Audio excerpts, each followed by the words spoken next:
잘생겼네.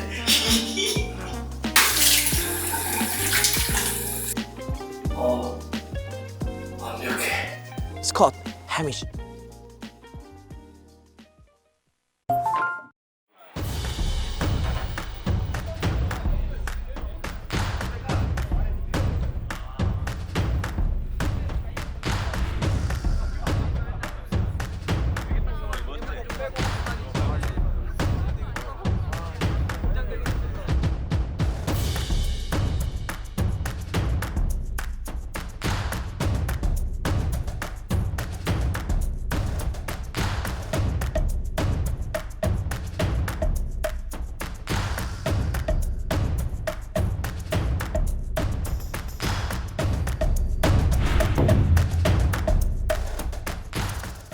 토트넘 많이 좋아해요? 네, 좋아합니다. 아 그래요? 예. 경기 많이 챙겨보죠. 네, 많이 챙겨봅니다. 손흥민 보면 막 찌릿찌릿하죠. 예. 예.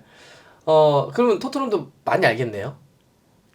제가 많이 안다고 생각하지만 위원님 앞에서 되게 작아지는 것 같아요. 아이, 똑같아요. 저도 뭐 똑같이 알고 있는데.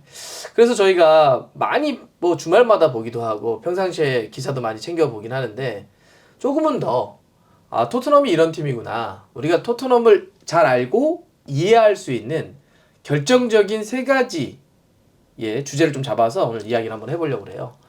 토트넘이 역사가 100년이 넘었어요. 어마어마한 팀이죠. 처음에 만들어진 게 1882년입니다. 1882년에 우리나라 뭐 있었을까? 어떤 일이 있었을까요? 정근대 시기. 정근대 시기. 흥성대원군이라고 하나요? 네. 흥성대원군 조선 말기에 아주 유명한 인물인데 그 이모군란이라고 그게 있었거든요. 네. 그게 있었던 해입니다. 그때 토트넘이 만들어졌다. 엄청나게 오래된 팀이죠. 우리가 토트넘 쉽게 이렇게 이해하면 돼요. 교회 오빠들. 그냥 쉽게 얘기하면 그냥 교회 오빠들. 그렇게 교회 오빠들이. 예. 아스날은 어떤 거냐면 공장 오빠들. 공장 오빠들. 예. 그러니까 교회 다니던 오빠들, 공장 다니던 오빠들. 그러니까 왜 그러냐면 아스날은 그 원래 이름 자체가 그렇지만 그 무기고. 대포. 대포만. 그래서 원래 그 아스날 보면 대포 상징이잖아요. 그래서 이 무기를 만들던 그런 이제 그 일하던 그 공장에서 만든 팀이에요.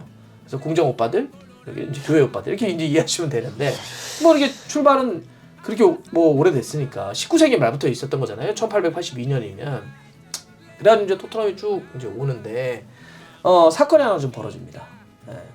어떤 사건이 벌어지냐? 원래는 저희가 토트넘 오늘 경기장 가봤으니까 런던으로 하면 위쪽에 있잖아요. 북부 런던에. 예. 지금 이제 원래 있는데 계속 있었어요. 거기 원래 있었어요. 토트넘은 옛날부터. 그러니까 141년 전 출범할 때 거기 있었습니다. 그럼 화이트 하트 레인도 거기 있었던 거예요? 그렇죠. 거기 있었어요 그냥. 지금 새로운 경기장이 그 화이트 하트 레인 그 옛날 경기장 있잖아요. 예. 그 손흥민 선수가 이적하자마자 그래서 골 넣었던 경기장 제가 그거 중계했었거든요. 그 경기장을 뽀개고 바로 그 부지 옆에다가 진 게 오늘 저희가 봤던 토트넘 하스퍼 스타디움이에요. 2019년에 건설됐죠. 여하튼 거기 이제 141년 전에 거기서 만들어졌어요. 근데 아스날은 그때 어디 있었냐? 지금은 되게 붙어 있어요. 한 6km래나? 막 그 처음에는 이렇게 붙어 있지 않았어요. 아스날하고. 예. 그러니까 지금 우리가 북런던 더비라고 하잖아요. 네. 둘 다 저 런던의 북쪽에 있는 라이벌이란 뜻인데 원래는 이렇게 떨어져 있었어요. 아스날은 남부에 있었어요. 근데 이렇게 온 거야. 그러면 그 연고지를 이전한 거죠. 아스날이. 그래서 아스날이 그게 된 게 1913년. 그때 이제 연고를 이전한다. 거기서부터 이제 뭐야 왜 우리 동네 왜 왔어 이게 된 거죠. 너 왜 내가 여기 대장인데 네가 와가지고 뭐 하겠다는 거야 막 이렇게 된 거예요. 근데 거기까지만 하더라도 이제 그래 뭐 가까운 거긴 하지만 뭐 아직 거기까지 불타오르진 않았어요. 막 이렇게 이렇게 증오 같은 게. 근데 그 이제 적개심에 불을 당기는 사건이 하나 벌어지죠. 그게 뭐냐면 1919년 이건 참 연도도 외우기 쉽습니다. 1919. 이렇게 연고 이전하고 얼마 뒤죠. 1919년에 어떤 일이 있느냐? 토트넘은 일단 리그 꼴찌를 합니다. 그리고 아스날은 2부 5위를 해요. 그런 상태에서 세계 대전이 막 터집니다. 근데 리그를 재개하려고 그래요. 그래서 그때 당시에 이제 리그를 좀 재편하려고 우리 그러면 팀수를 조정해가지고 1부, 2부를 다시 만들어보자 이런 식으로 갑니다. 전쟁이 막 터지고 그랬으니까 다시 한번 리그를 한번 만들어보자. 그래서 이렇게 팀 조정하는 과정에서 야 그러면 1부에 남길 팀하고 2부로 내릴 팀을 정리해야 되는데 어떻게 하지? 이런 논의가 된 거예요.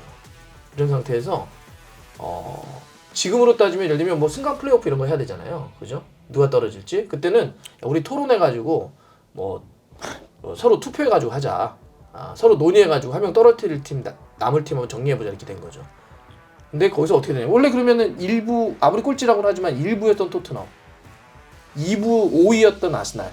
만약에 상식적으로 가면 누가 남아야 될 것 같아요? 토트넘이 남고 그렇죠. 아스날이 가야죠. 만약에 승강 플레이오프를 통해서 뭐 아스날이 토트넘을 이겼다고 한다면 올라가면 되겠죠. 그게 아니었으니까. 근데 회의를 통해서 결정을 한 건데 어떻게 되느냐? 토트넘이 강등되고 아스날이 올라갑니다. 그러니까 아스날 입장에서야 뭐 우리가 뭐 여러 가지 조건이 좋았겠지 뭐 이렇게 얘기할 수는 있지만 토트넘 입장에서는 야 우리가 1부인데 그리고 쟤네들은 들어온 돌이잖아. 원래 우리 여기 연고지였는데 아스날이 이 연고 근처로 와가지고 우리 옆으로 오내고 그다음 얘는 2부였는데 왜 우리가 2부로 떨어지고 걔네들이 1부로 올라와 이렇게 된 거죠. 그러니까 굴러온 돌이 박힌 돌을 빼버린 겁니다. 그러니까 이제 토트넘은 야씨 이게 뭐지? 이때부터 난리가 나는 거예요. 북런던 더비가. 그렇죠. 불타오르는 거죠. 니네 때문에 우리가 2부로 떨어졌어. 그래서 제가 여기 와가지고 그러니까 토트넘 입장에서 이해가 되죠. 열받는 게. 연고도 니네가 우리 동네 난 아니었는데 옮겨온 거고 또 우리가 1부였는데 우리를 밀어내고 니네가 올라온 거냐. 그때 그래서 뭐 당시에 아스날의 수뇌부에서 로비를 되게 잘했다는 얘기가 있습니다. 어차피 이제 그 회의를 통해서 된 거니까. 근데 그래서 제가 아스날 팬한테 물어봤어요. 여기 와가지고 어떻게 생각하냐 했더니 이렇게 정리하던데요. So what? 그래서 뭐? 그러니까 인정을 해요. 그 팩트에 대해서는 역사적인 팩트에 대해서는 우리가 연고 이전을 했고 그래서 뭐 이런 그때 당시에 우리가 일부러 올라가고 토트넘이 떨어졌다는 거는 인정을 사실 자체는 인정하는데 그래서 뭐가 잘못됐는데? 지금 우리가 더 잘하잖아. 뭐 이렇게 하더라고요. 그러니까 그 사실 자체는 서로 인정하고 있다. 여하튼 이때부터 두 팀은 정말 이 적개심이라고 할까요? 불타오르게 되는 거죠. 일단 토트넘이 막 아스날한테 뭐라고 했고 아스날도 니네가 뭔데 자꾸 그래? 이러면서 또 서로 이제 난리가 나는. 그래서 두 팀을 이해할 때 이렇게 교회 오빠, 공장 오빠들이 세게 같은 동네에 모여서 살면서 많이 부닥쳤다. 그게 지금까지도 100년이 넘는 세월 동안 라이벌리를 좀 구축하는 거죠. 여기까지 이해가 됐죠? 예. 네. 그러면 이제 토트넘과 아스날 이야기를 했고 두 번째 토트넘을 이해할 수 있는 키워드는 숄 캠벨이 토트넘 유스였어요. 예. 그리고 거기서 굉장히 대단한 선수가 됐죠. 이적을 한. 그렇죠. 맞아요. 예. 알죠. 알죠. 예. 이제 숄 캠벨이 뭐 토트넘에서 촥 성장을 했고 그래서 뭐 잉글랜드 대표팀에서도 뭐 최고가 됐고 막 주장으로 뛰고 막 이러는데 토트넘의 최고의 선수였잖아요.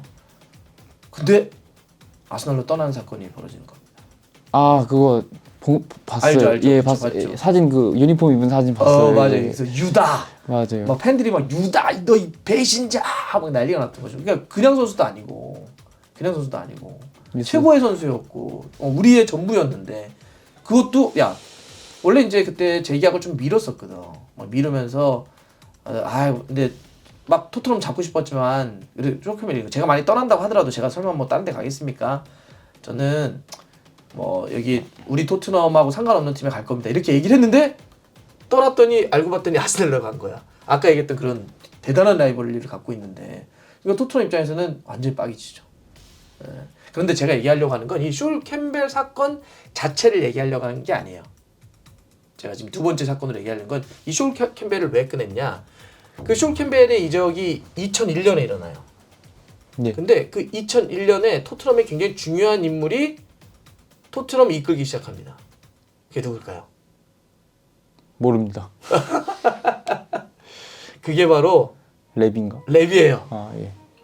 레비가 그때 등장을 합니다. 그때부터 등장을. 2001년부터 등장을 했어요. 굉장히 오래됐죠. 전 최근에 그러니까 알게 돼가지고 한 5, 6년 전부터 이끌기 시작했나라는 걸로 알고 있었어요. 오래됐습니다. 일단 다니엘 레비는 어떤 인물로 평가해요? 우리가 흔히 알려진 이미지는 이제 악덕 사업자, 돈에 돈. 근데 왜 날 봐? 돈을 위해서라면 이제 뭐 많은 것들을 하는 그런 이제 축구보다는 돈을 조금 더 밝히는 사람으로 알고 있어요. 짠돌이. 예. 뭐 주급도 적게 주고, 이제 뭐 선수도 잘 안 사주고, 우리 손흥민만 맨날 힘들게 하고, 뭐 이런 느낌이잖아요. 그것도 맞죠. 실제로 여기서도 그런 평가가 한 축이 있어요. 근데 또 하나는 뭐냐면 야 그래도 정말 이 토트넘이라고 하는 팀을 이렇게까지 성장시킨 것 경제적으로 규모적으로 이거는 전적으로 레비의 힘 아니냐. 레비가 그렇게 건전 경영 한쪽으로 욕을 먹었지만 그래도 그렇게 짠돌이처럼 막 활동을 하면서 돈을 이렇게 끌어모았기 때문에 토트넘이 이 정도의 규모를 가진 것 아니냐. 오늘 경기장 가봤다 그랬잖아요. 아까 초반에. 사실은 놀랍죠. 엄청 놀랐어요. 진짜 놀라워요. 뭐 그 전에 안필드도 가봤고 우리가 지금 미넨. 파리도 가봤고 미넨도 가봤지만 알리안츠도 되게 멋있지만 토트넘에게 또 비할 게 아니죠 느낌이. 더 훨씬 더 현대적이에요. 진짜 요즘 져서 그렇죠. 예. 근데 그런 거를 다 기획하고 돈 끌어 모으고 이렇게 한 사람이 레비거든요. 근데 제가 왜 쇼 캠벨 얘기를 먼저 꺼냈냐, 이 레비를 얘기하기 위한 빌드업으로 꺼낸 건데 그때 2001년에 그 사건을 목도합니다. 레비가 들어오자마자 레비가 들어오고 그 사건이 일어난 게 바로 이어져요. 그러면서 자기 협상 과정이 들어가거든. 황당한 거지. 아니 얘가 최고 선수라고 알고 이제 들어왔겠죠. 딱 이제 그 자기가 여기 책임자로 들어왔는데 얘가 떠났는데 갑자기 라이벌리로 가. 라이벌 팀으로. 근데 이 친구는 원래 그 경제학을 전공하는 사람이에요. 원래 기본적으로 셈에 밝아요. 레비가 되게 유명한 사람입니다. 아마 캠브리지 경제학 쪽에 전공을 했을 거예요. 그 유대 출신이기도 하고 굉장히 그 셈에 밝은 사람인데, 근데 이게 딱 와서 봤는데, 어이 이적 오케이 그래 뭐 이적을 한다고 치자. 오케이 아스날을 거기까지 내가 진짜 말도 안 되지만 그렇다 치자. 축구에서 뭐 절대라는 건 없으니. 근데 왜 돈을 한 푼도 안 남긴 거야? 그때 쇼 캠벨이 넘어갈 때 이적료가 발생하지 않아요. 접근이 다르네요. 그러니까 걔가 원래 그러니까 이적이 만료되면서 자유계약으로 떠나버리는 거예요 그때. 그러니까 이게 뭐지? 어떻게 이런 일이 발생될 수 있지? 이러면서 레비가 어찌 보면 더더욱 선수를 사고 팔거나 팀을 할 때 이런 거를 진짜 조심해야 되겠구나. 이러기 위해서 선수를 정리하거나 선수를 팔거나 이럴 땐 확실하게 해야 되는구나. 이런 것들을 아예 처음에 들어올 때부터 큰 사건, 워낙 역사적인 사건을 자기가 협상 과정에 들어갔기 때문에 이때부터 모든 협상을 할 때는 레비가 절대 그 고삐를 놓치지 않죠. 어떤 식으로든 간에 돈을 다 버는 방향으로 하죠. 수완이 좋네. 원래 수완이 좋은데 그걸 처음부터 그렇게 되니까. 그래서 뭐 예를 들면 베르바토프 맨유로 보낼 때 그 퍼거슨 그러니까 마지막까지 정말 이적 시장 마지막까지 끌고 가잖아요. 그 돈 받아내거든 맨유에. 그래서 나중에 퍼거슨 감독이 회고하죠. 내가 레비랑 그 베르바토프 때문에 이적 협상할 때 내 엉덩이뼈 고관절이 빠지는 줄 알았다. 이렇게 표현을 해요. 정말 지독한 사람이다 레비. 그리고 이번에 해리 케인 협상하는 거 봤잖아요. 미넨에 보낼 때. 뭐 기사만 엄청 많이 나다가 결국 마지막 극적으로 가는. 극적으로 가면서 뭘 남겨요? 엄청난 돈을. 어마어마한 돈을 남기죠. 이렇게 되면서 레비라고 하는 사람이 자기가 확실한 어떤 그런 자기만의 경영 철학을 더 굳건히 하는 게 쇼 캠벨 사건이 된 거죠.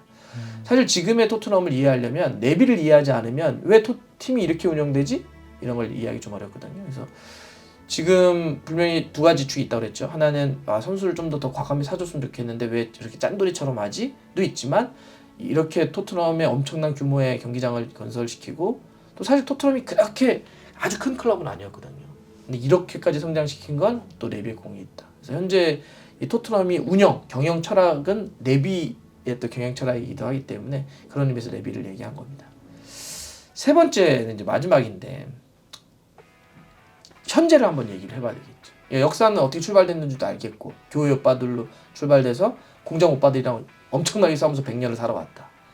그러면서 또 거기에 2000년 넘어오면서 다니엘 레비가 지금 20년 넘는 세월 동안 어떻게 팀을 끌어가고 있다는 것도 이해를 했어요. 세 번째는 현재 의미를 한번 이야기를 해보려고 하는데 오늘 경기장 갔을 때 투어했을 때 이렇게 고개 들려서 위 보니까 뭐가 보였어요? 닭 그렇죠. 닭 싸움닭이에요. 싸움닭 이렇게 딱 해가지고 이렇게 볼을 쥐고 있잖아요. 싸움닭을 상징하는 건데 토트넘은 기본적으로 철학, 정신, 역사적인 이게 뭐냐면 그 경기장 오늘 들어갈 때도 곳곳에 써 있었는데 영어로 To dare is to do. 여기 써있죠. 이게 토트넘의 정신입니다. 토트넘의 철학의 근간이에요. To dare. 용감하다는 것은 무엇인가를 하는 것이다. 용감한 건 도전하는 것이다. 이런 거죠. 그러니까 굉장히 진취적이고 공격적이고 적극적이고 이게 바로 토트넘의 정신이에요. 자, 지금 포스테코글루 감독을 보면 어때요? 저는 너무 좋아요. 저는 이게 그냥 좋다고 말하는 게 아니라 첼시전 경기를 그때 잠을 안 자고 봤었는데 정말 이 결과적 스코어로는 되게 많이 졌지만 졌다는 느낌이 하나도 안 들었고 오히려 기분이 조금 좋았어요. 그냥 정말 좀 저도 에너지를 얻었다 그래야 되나? 보면서 와 정말 맞아. 어떻게 라인을 저렇게 올리지? 진짜 광기다. 저건 제정신이 아니고서야. 근데 여기서 우리가 얘기하고 싶은 건 뭐 그렇게 저는 포스테코글루 감독도 은유를 했다고 생각하는 건데 우리가 그 정도 남아도 우리 이런 정도로 하고 싶을 정도로 공격적으로 싸울 것이다 이런 거잖아요. 근데 그거에 대해서 저는 만족한다 이런 얘기를 한 거잖아요. 네. 물론 이제 이렇게 경기를 지거나 결과가 안 좋으면 이거에 대한 문제 제기를 할 수는 있죠. 야, 좀 더 그래도 수비 밸런스를 좀 잡아야 되는 거 아니야? 야, 안 될 땐 조금 엉덩이도 좀 빼고 좀 실리를 추구해야 되는 거 아니야? 이럴 수는 있죠. 근데 저는 아까 제가 왜 싸움닭이나 이 토트넘이 갖고 있는 철학적인 그 워딩을 이야기를 했냐면 전 토트넘의 기본적인 정체성이 거기 있다고 생각해요. 포스테코글루. 도전하는 것, 싸우는 것. 용감한 것은 도전하는 거라며요. 용감한 것은 무엇인가를 하는 거라며요. 숨어있거나 위축되는 것이 아니라. 사실 토트넘의 역사는 그래 왔어요. 그러니까 예를 들면 토트넘의 최고의 전성기라고 한다면 그 1960년대의 더블 리그와 FA컵을 동시에 우승했었던 빌 니콜슨 감독 체제를 얘기할 수 있거든요. 이 빌 니콜슨 감독은 선수로서도 토트넘에 뛰었고 감독으로서도 토트넘에서 이제 했는데 둘 다 굉장히 좋았었죠. 그런 게 있었어요. 선수 뛰면서는 푸시 앤 런이라고 하는 게 있었어요. 당시에 그거로 토트넘에서 상당히 좋은 공격적인 자원으로 뛰었던 사람인데 아주 빠르고 공격적으로 싸우는 걸 그렇게 표현했었어요. 감독이 돼서도 그렇게 싸웠죠. 그래서 이 니콜슨 감독이 있을 때 데리고 있었던 그 전설이 누구냐? 지미 그리브스예요. 해리 케인과 토트넘의 역사에서 가장 골 많이 넣는 선수가 누구야? 항상 이름이 나왔던 지미 그리브스가 바로 니콜슨 감독 안에서 뛰었습니다. 그리고 전설적인 골키퍼죠. 팻 제닝스도 그때 당시 멤버예요. 이렇게 굉장히 공격적으로 싸우면서 토트넘에게 우승컵을 안겼던 사람입니다. 사실 그런 게 바로 여기 있는 사람들도 그게 바로 우리야 이런 얘기를 해요. 야, 그런 게 바로 토트넘이야. 그러니까 근래 예를 들면 뭐 우리가 답답한 시절이 있으니까 또 그런 거잖아요. 막 무리뉴, 뭐 콘테, 누누. 바로 누누, 특히 누누. 그래도 콘테는 결과라도 한번 냈지 뭐 나머지는 뭐야 뭐 이런 거 있잖아요. 그러니까 사실 이런 게 물론 저는 레비가 중간에 한번 실리를 한번 추구해 볼까? 뭐 이런 고민을 살짝 한 것 같긴 한데. 근데 큰 틀로 놓고 보면 이 토트넘 팬들은 야, 그거 우리 축구 아닌 것 같은데? 야, 우리 토트넘은 그렇게 싸우지 않아 왔잖아. 그 토트넘에 또 전설적인 선수가 있어요. 그 아르헨티나 출신의 코가 약간 매부리처럼 됐었고 선수로서도 있었고 감독으로도 있었고. 그게 오스발도 아르딜레스라고 하는. 오스발도라는 이름을. 그렇죠. 오스발도 들어봤죠. 예. 여기가 이제 그 선수 시절 거치고 이제 90년대에서 감독으로 와요 토트넘에. 근데 이때 엄청나게 공격 축구를 합니다. 지금 어찌 보면 포스테코글루 감독과 가장 그런 흐름상 가장 이렇게 비슷한 결의 축구를 했던 사람이 토트넘에 오자마자. 그래서 그때 당시에 어떻게 연기하느냐? 클린스만, 테디 쉐링엄, 알아요. 앤더튼, 뭐 밤비 이런 친구들 데리고 막 야! 인생 뭐 있어? 이제 막 공격을 해요. 토트넘은 그런 거야. 내가 여기 뛰어봤거든. 토트넘은 그렇게 수비하면서 싸우는 팀이 아니야. 막 경기합니다. 어떻게 됐겠어요? 장렬하게 전사합니다. 중간에 잘려요. 야, 좀 수비 좀 생각해. 이렇게 되는데 그래도 여전히 이 아르델라스는 토트넘의 전설이고 그 팬들이 여전히 좋아하는 사람입니다. 왜? 감독으로서 그렇게 중간에 실패하긴 했지만 토트넘이 갖고 있는 정신을 보여줬거든요. 그러니까 제가 왜 이 얘기를 했냐, 현재를 한번 이해해 보자는 거죠. 포스테코글루 감독이 분명히 결과를 계속 얻지 못하거나 계속 뭐 연패로 빠지거나 순위가 너무 처지면 뭐 잘릴 수도 있겠죠. 그러면 야 우리 이제 이러니까 그냥 그래 수비 좀 더 생각하고 이런 감독을 데려오자. 전 이렇게 안 갔으면 좋겠다는 생각이 들어요. 그거는 토트넘이 아니니까. 물론 너무 극단적으로 공격을 하는 건 아니지만 그래도 이렇게 실험적이고 공격적이고 적극적으로 싸우는 게 to their leads, to the. 그게 바로 토트넘이 가져왔었던 힘 아니냐. 그런 정신 아니냐. 전 그런 점에서 물론 부분적인 뭐 수정도 할 수 있고 좀 조정도 할 수는 있겠죠. 하지만 기본적으로는 토트넘 팬들이 진짜 보고 싶었던 축구는 바로 지금 포스테코글루 감독이 하는 이런 축구다.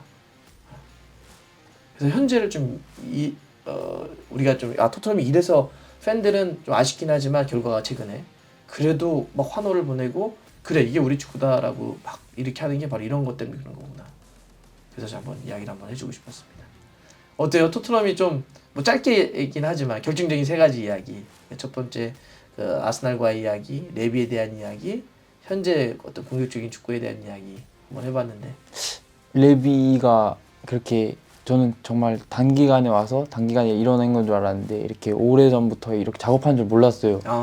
그냥 되게 역사가 짧은 줄 알았는데 한 20년 이렇게 된 거는 진짜 몰랐고 포스텍 감독이 방향성 이런 것도 정말 저도 좋아해서 저도 의원님과 똑같이 조금 더 결과가 나오지 않더라도 믿고 이 팀만이 가진 색깔로 입혔으면 좋겠다라는 생각이 있어요. 저도. 그래서 조금 결과는 조금은 나와야 돼요. 너무 안 나오면. 근데 지금 잘 나오고 있는 것 같은데. 그럴까요? 네. 조금은 더 결과가 나와야 버틸 힘이 생긴다. 여하튼 토트넘이 이런 축구를 해왔구나. 사실 그래서 근래만 놓고 보면 토트넘에서 가장 성과를 냈던 게 포체티노 감독 시절이잖아요. 데스크라인, 예. 해리 케인, 델리알리, 에릭센, 손흥민 이 4명 체제. 그 축구 갖고 어떻게 축구했어요, 포체티노 감독이? 굉장히 에너지 레벨이 높았잖아요. 막 그때 당시에 20대 초반 당시만 놓고 보면 예. 압박 엄청 세게 하고 볼 잡으면 공격적으로 굉장히 빨리 가고 우리가 그때는 진짜 재밌었고 챔피언스리그 결승까지 갔었거든요. 저는 그게 토트넘이라고 생각하는 거예요.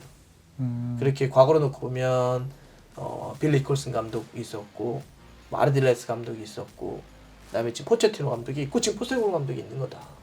이렇게 이어지는 흐름이야말로 토트넘의 흐름 아니죠. 정신 아니냐. 물론 여기서 이거는 일정한 결과를 좀 내긴 해야 되겠지만 전 이렇게 가는 게 맞다.